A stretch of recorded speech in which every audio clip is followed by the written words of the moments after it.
Dinampot ang 8 lalaking sangkot umano sa riot sa Davao City. Nakuha sa kanila ang ilang kutsilyo, pana, marijuana at drug paraphernalia. Makibalita tayo kay John Paul Seniel ng GMA Davao.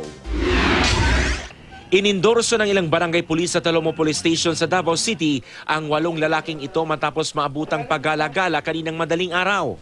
Posible umanong binalak na makipag-riot ng mga lalaki. Nang kapkapan sila, nakuha sa kanila ang ilang kutsilyo, pana, marijuana at drug paraphernalia. Itinanggi ng 2 naaresto na sa kanila ang mga nakuhang gamit.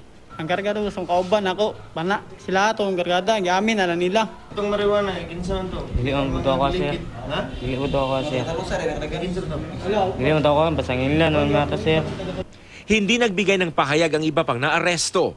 Sasampahan sila ng kasong illegal possession of bladed and deadly weapons.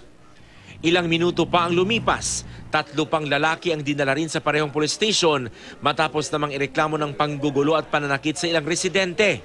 Hindi na rin ididetalye ng pulisya ang tungkol sa ginawa ng mga suspect.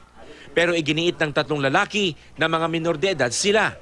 Kung sakaling mapatunayang mga minor de edad nga sila, aalamin ng pulisya kung palalayain ang mga ito o dadalhin sa DSWD.